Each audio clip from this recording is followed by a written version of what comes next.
नमस्कार प्रिय विद्यार्थियों, एक बार फिर से आप लोगों का स्वागत है। आज हम जो पढ़ने जा रहे हैं वो है आपका जो चैप्टर चल रहा है क्लास 7 का पूर्णांक संख्या, उसी का आज पार्ट 4 हम पढ़ेंगे। अभी तक हम लोगों ने एक्सरसाइज 1.1 प्रश्नावली 1.1 अच्छे से पढ़ ली है और उससे पहले बेसिक वीडियोस बनाया, बेसिक भी अपन ने अच्छे से पढ़ा है। आज पार्ट 4 उसके अंदर हम पूर्णांकों के योग और व्याकलन के पहले गुण पढ़ते हैं, यानी पूर्णांक संख्याओं का जोड़ना और उनको घटाने में क्या एक संबंध आपको नजर आता है उसके बारे में मैं बात करूंगा। तो अच्छे से यहाँ पे ध्यान दीजिएगा और आप अपने जो नोट्स बना रहे हैं अच्छे से बनाइएगा, क्योंकि ये चीजें आगे आपके बहुत काम आने वाली चीज है। तो यहाँ पे मैं देखो लाइन क्या लिख रहा हूं, दो पूर्णांक संख्याओं को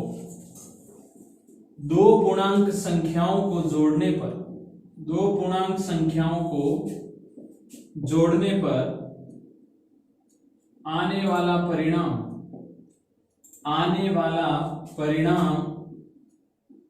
एक पूर्णांक संख्या ही होता है। यानी अगर मैं आपको कहूं कि दो पूर्णांक संख्याओं को आप जोड़ दीजिए, जोड़ोगे तो जो रिजल्ट आएगा वो पूर्णांक ही आएगा। अब आपको पता है ये एक संख्या रेखा है, यहाँ पर 0 है, यहाँ +1 +2 +3 +4 ऐसे ही चलता है। इधर -1 -2 -3 ये ऐसे ही चलता है माइनस अनंत तक, और अगर उधर बढ़े तो प्लस अनंत तक। ये वाला नंबर जो संख्या रेखा है, इस संख्या रेखा के ऊपर खूब सारे अंक उपस्थित हैं। ये सारे कौन से हैं? पूर्णांक, क्योंकि पूर्णांक संख्या को बारे में अपन जानते हैं। पूर्णांक संख्या जो प्लस व माइनस दोनों और अनंत तक चलती है। कहां तक चलती है? अनंत तक। ठीक है ना, ये चीज आप लोगों को पता है।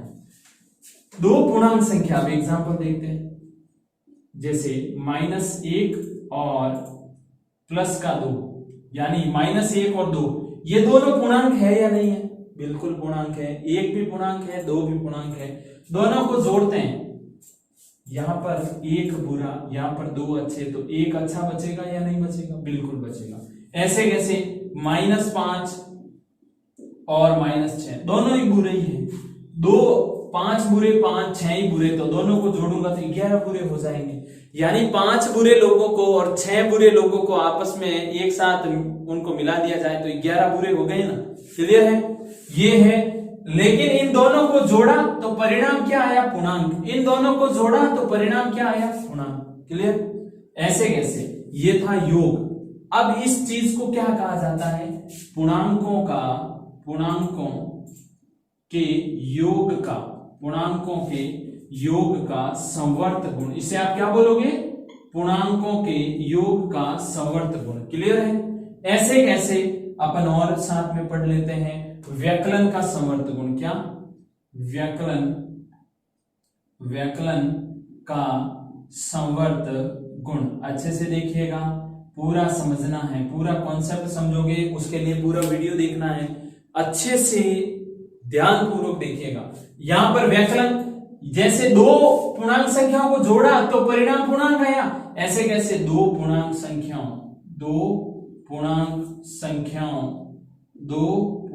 संख्याओं को आपस में घटाने पर, व्यकलन का मतलब घटाना, घटाने पर आने वाला परिणाम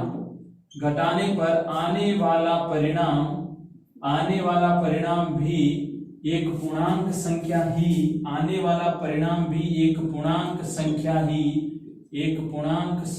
ही होता है। अब देखो ये भी कॉन्सेप्ट कैसे, इसको भी क्लियर करते हैं।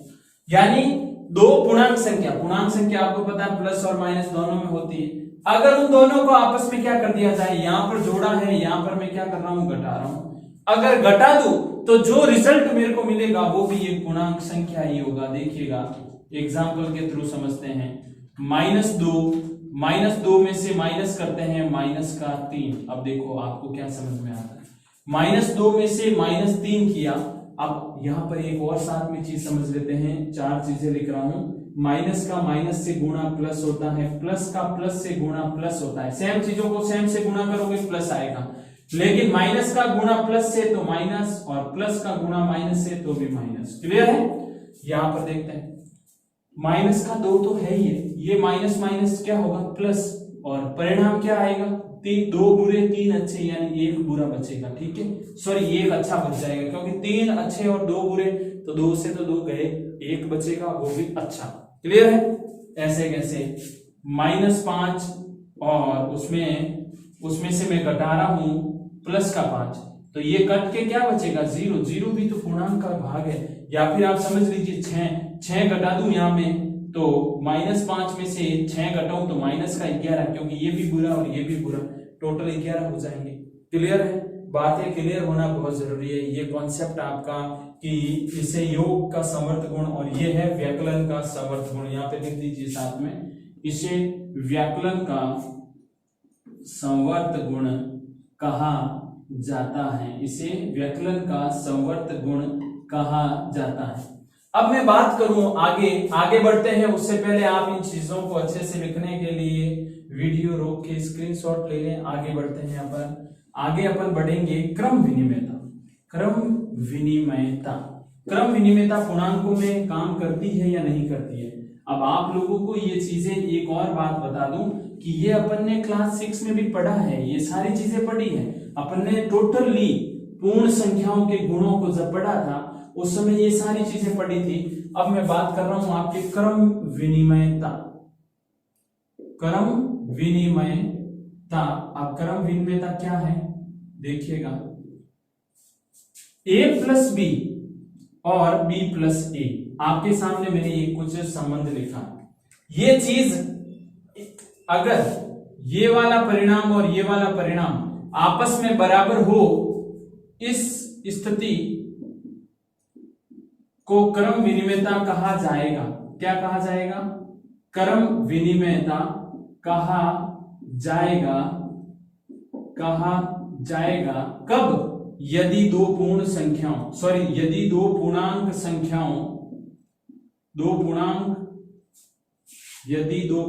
संख्याओं के क्रम को बदलकर जोड़ा जावे तो आने वाला परिणाम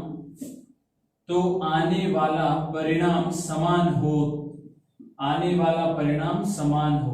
यानी इस स्थिति को क्रम विनिमयता पढ़ा जाएगा कब? यदि दो पूर्णांक संख्याओं को मैं क्रम बदलकर भी जोड़ूं तो आने वाला परिणाम इक्वल हो, यानी एक जैसा हो। a प्लस बी करूं चाहे b प्लस ए करूं, रिजल्ट एक ही आना चाहिए। एग्जाम्पल देख लेते हैं। एग्जाम्पल देखो, दो क्या जोड़ने हैं? पूर्णांक संख्याओं को जोड़ना है। -5 और 3 इन दोनों को जोड़ा, या फिर पहले इन दोनों का रिजल्ट देखते हैं क्या आता है।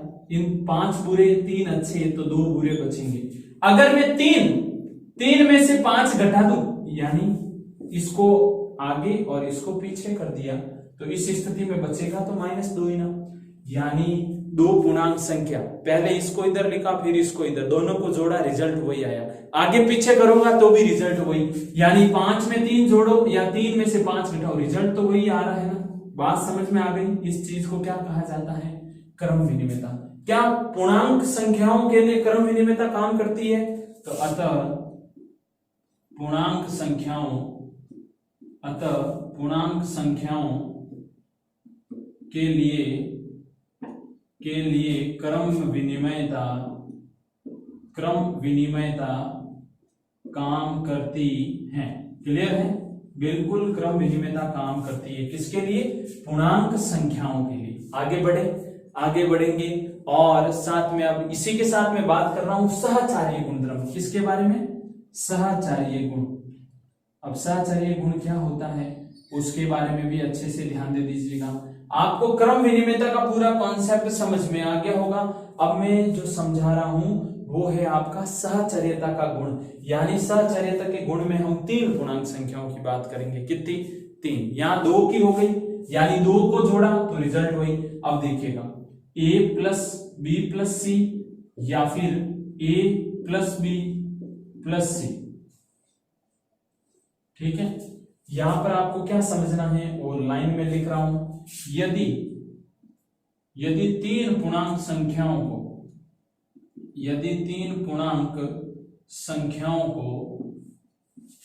को क्रम बदलकर जोड़ा जावे तो आने वाला परिणाम एक पूर्णांक संख्या ही हो तो ये संबंध काम करेगा। आप देखो कैसे समझना है पूरा, कि 5 ये भी एक पूर्णांक संख्या प्लस 3 ये भी एक पूर्णांक संख्या प्लस 2। मैं पहले एक काम करता हूं, 5 को बाहर रखता हूं, पहले इन दो को जोड़ता हूं, तो 5 प्लस 3 और 2 5, टोटल कितना 10। ठीक है, ये क्लियर, यानी a प्लस बी प्लस सी, पहले ये किया। अब मैं क्या कर रहा हूं, a प्लस बी और प्लस सी, पहले 5 और 3 को जोड़ रहा हूं और फिर 2 जोड़ूंगा। 5 और 3 8 प्लस 2 ये तो भी 10। आराम से वापस समझ लीजिए, पहले मैंने 5 में 3 प्लस 2 5 को जोड़ा 10 आए। अब की बार मैंने 5 और 3 को पहले जोड़ दिया, फिर 2 को अलग से जोड़ा तो भी 10 ही आ रहा है। बात समझ में आ रही होगी। क्रम विनिमयता पूर्णांकों के लिए काम करती है, सहचार्य गुण भी पूर्णांकों के लिए काम करता है। स्पेशली योग वाले कॉन्सेप्ट के अंदर क्रम विनिमयता और सहचार्यता का गुणधर्म काम करता है। आगे बढ़े, आगे आपको एक और चीज समझा देता हूं मैं, योज्य तत्समक क्या होता है। अच्छे से देखिएगा, एक बहुत शानदार चीज आपको समझा रहा हूं। योज्य तत्समक वास्तविकता में होता क्या है कि आपको एक बस परिभाषा याद रखनी है। क्या, ध्यान दे, योज्य तत्समक कि आपको मैं कह दूं किसी पूर्णांक संख्या में ऐसी कोई संख्या जोड़ी जावे जिससे उसका परिणाम न बदले, परिणाम नहीं बदले का मतलब क्या है। अब मैं कह दूं कि 5 में ऐसा क्या जोड़ूं कि वापस 5 ही आ जाए। देखो, परिणाम बदलना नहीं चाहिए, 5 का 5 ही चाहिए, ना तो 6 चाहिए ना 4 चाहिए। यानी 5 में ऐसा क्या जोड़ूं कि 5 ही आवे, -5 में ऐसा क्या जोड़ूं कि -5 ही आवे। शर्त क्या है, पूर्णांक संख्या में ऐसी कोई संख्या जोड़ो जिससे परिणाम नहीं बदले।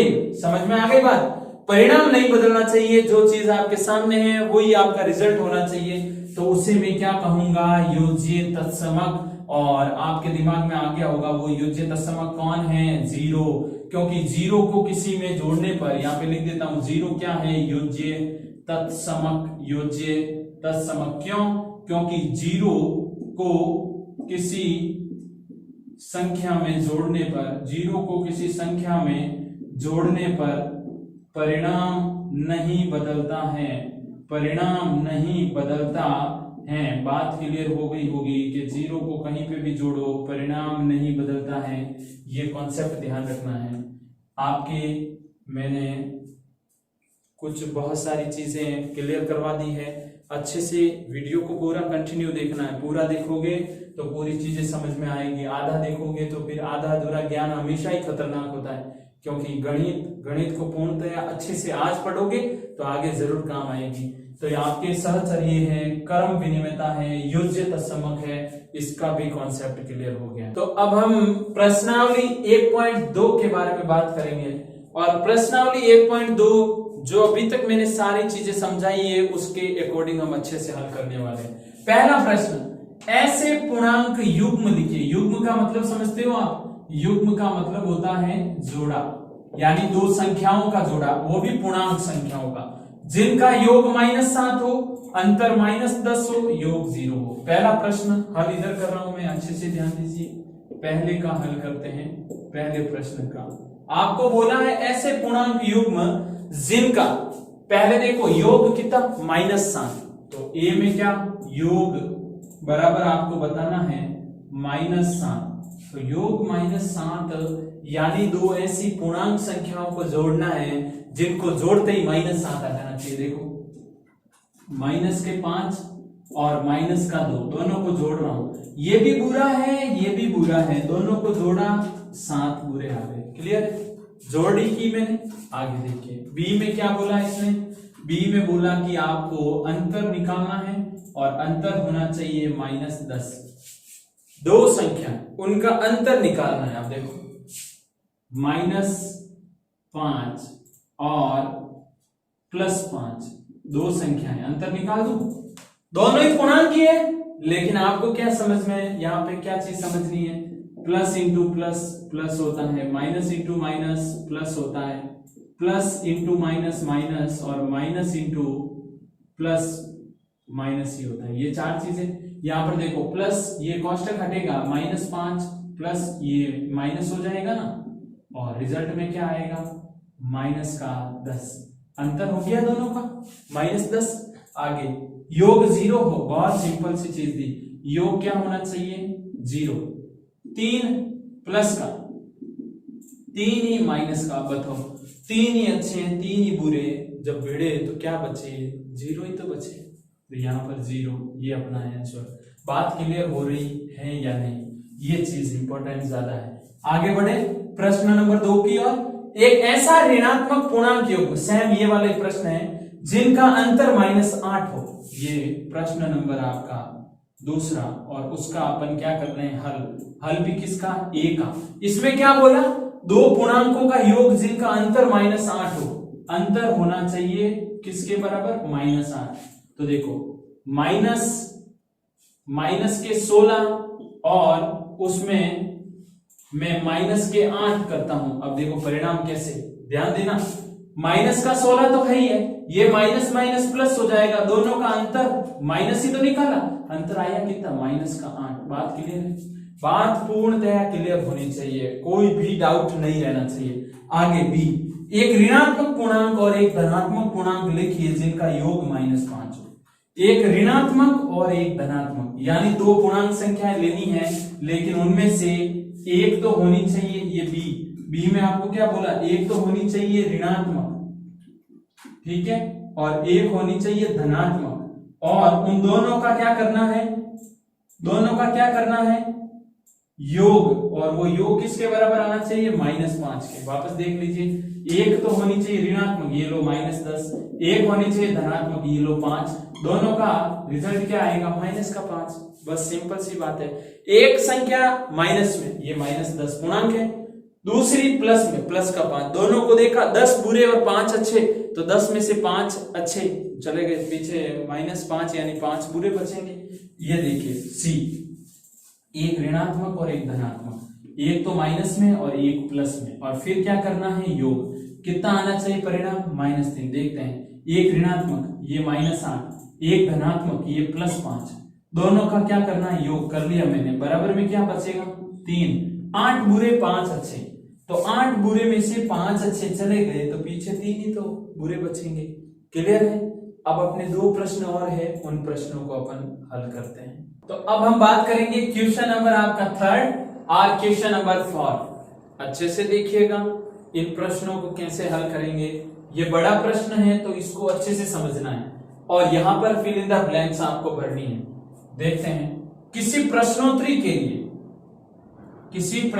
के लिए 3 उत्तरोत्तर चक्रों में टीम ए, एक टीम का नाम है ए, उसके द्वारा प्राप्त किए गए अंक -40, 10 और 0, और टीम बी, 2 टीमें हैं, ये टीम बी ये अंक प्राप्त करती है, टीम ए ऊपर वाले, तो किस टीम ने अधिक अंक प्राप्त किए, पहले ये चेक करते हैं, हल देखते हैं इसका, अच्छे से ध्यान दीजिएगा। टीम ए द्वारा प्राप्त किए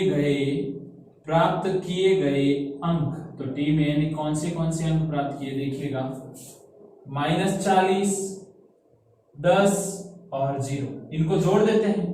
अब आप मेरे को बताओ, यहाँ पे 40 जने बुरे हैं, 10 जने अच्छे हैं, 0 का तो कोई मतलब ही नहीं है, तो आपको पता है 40 बुरे 10 अच्छे, तो 40 10 जनों से थोड़ी, 10 पे तो भारी है, तो पीछे 30 बुरे बचेंगे, कितने, 30, वो भी क्या बचेंगे, बुरे। बात क्लियर हुई या नहीं हुई, ठीक है। आगे टीम बी द्वारा ये अंक प्राप्त किए गए, तो यहां पे लिख रहा हूं टीम बी द्वारा प्राप्त किए गए, टीम बी द्वारा प्राप्त किए गए अंक, टीम बी ने कौन से अंक प्राप्त किए ध्यान दीजिए, 10, 0, -40, इन सबको जोड़ ले, ये माइनस में ब्रैकेट में बंद कर दूं, आप फिर देखो 40 बुरे 10 ही अच्छे, 0 का कोई मतलब नहीं, तो कुल मिला के कहने का मतलब है कि यहाँ पर 30 ही तो बचेंगे और वो भी बुरे लोग, वो भी बुरे। आगे बढ़ने से पहले ये चीजें समझ में आना जरूरी है। अब देखो किस टीम ने अधिक अंक प्राप्त किए, तो अब यहां पे लिखेंगे दोनों टीमों ने बराबर अंक हासिल किए, न ज्यादा न कम, इसने भी -30, इसने भी -30। आगे क्या हम कह सकते हैं कि पूर्णांकों को किसी भी क्रम में जोड़ा जावे, किसी भी क्रम में जोड़ा जा सकता है, बिल्कुल, पूर्णांकों को किसी भी क्रम में जोड़ो परिणाम वही आता है, मैंने समझा दिया आपको। देख लीजिए यहाँ पे ये 40 माइनस ये 10 और ये है 0। अब मैं इसको आगे पीछे करता हूं, 40 को यहाँ पे 0, यहाँ 10, यहाँ 40 माइनस, इन सबको जोड़ता हूं, इन सभी को भी जोड़ता हूं, दोनों का परिणाम बराबर आएगा। अगर मैं इसको ऐसे कर दूं -40 ये 0 आगे ये 10 पीछे, तो भी वही रिजल्ट।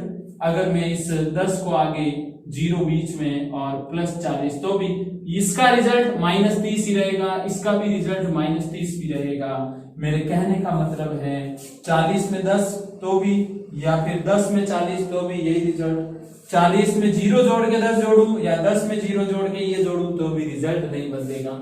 यानी कह सकता हूं किसी भी क्रम में जोड़ा जा सकता है। पूर्णांकों को किसी भी क्रम में जोड़ा जा सकता है, क्या नहीं जा सकता? आप कहोगे बिल्कुल जोड़ा जा सकता है सर, 100% बात समझ में आ रही है। ये चीज क्वेश्चन नंबर आपका 3 बड़ा प्रश्न और हल करने का तरीका बहुत सिंपल। पहले गणित में हमेशा पहले प्रश्न को पढ़ना, प्रश्न पढ़ोगे तो जब सॉल्व करना शुरू करोगे तो आपको बहुत इजी लगेगा। उधर चलते हैं। प्रश्न नंबर 4, निम्नलिखित कथनों को सत्य बनाने के लिए रिक्त स्थानों की पूर्ति करो। यानी कथन को सत्य बनाना, 5 कथन है, -5 में -8 यानी 5 बुरे 8 बुरे। उधर देखना 8 बुरे, तो यहां पर कितने बुरे लिख दूं? 5 बुरे लिख दूं, क्योंकि यहां 5 और 8 टोटल 13 जने बुरे हो जाएंगे। उधर 8 ही थे और 5 लिखने से 13 जने बुरे हो गए। बीच में क्या लगा हुआ है? बराबर, इस कारण ये वहां पे आएगा या नहीं आएगा, बात समझनी जरूरी है। आगे देखो -53 बराबर में -53, तो यहां क्या जुड़ा? 0। सिंपल, ये तो सबसे इजी हो गया कि 53 है, उस 53 के अंदर 53 जने बुरे, उसके साथ 0 जोड़ूंगा तभी 53 बुरे बचेंगे, और इसे योज्य तत्समक कहते हैं। अभी मैंने आपको समझाया। 17 में क्या जोड़ू कि 0 आ जाए? 17 जने अच्छे, यानी इनको हराने के लिए कितने जने बुरे चाहिए? तो 17 जने तो बुरे चाहिए। काम हो गया। यहां पर देखिएगा 13 -12, उधर देखिएगा -13 -12 और -7, तो यहां पे कौन आएगा? 7। जो उधर है और जो इधर नहीं है उधर से उसको इधर ले आते हैं। 13 यहाँ पे किसका है? माइनस का, क्योंकि उधर भी माइनस का। 12 और ये 7 माइनस इधर भी आ गया। आगे लास्ट देखते हैं, -4 15 -3, तो यहाँ पे -4 है, 15 भी है, उधर कौन किसकी कमी है? -3 की। काम हो गया अपना, और आपका ये वीडियो भी इसी के साथ समाप्त होगा, क्योंकि ये पार्ट 4, इसमें प्रश्नावली 1.2 का पूरा हल अपन ने पढ़ लिया है। और आपके इससे पहले प्रश्नावली 1.1 उसके 2 वीडियोस, उससे पहले कुछ बेसिक जानकारी पार्ट 1 में, आज पार्ट 4 में मैंने आपको कुछ बेसिक जानकारी के साथ प्रश्नावली भी हल करवा दी है। तो आपसे ये उम्मीद करूंगा मैं कि आप लोग अपने नोट्स जरूर बनाएंगे, अच्छे से अपनी पढ़ाई जरूर करेंगे। इसी उम्मीद के साथ मैं और आगे वाला वीडियो आप लोगों के बीच लेके आऊंगा। तब तक अच्छे से पढ़ते रहें और स्क्रीनशॉट लेके नोट्स जरूर बनाएं। धन्यवाद।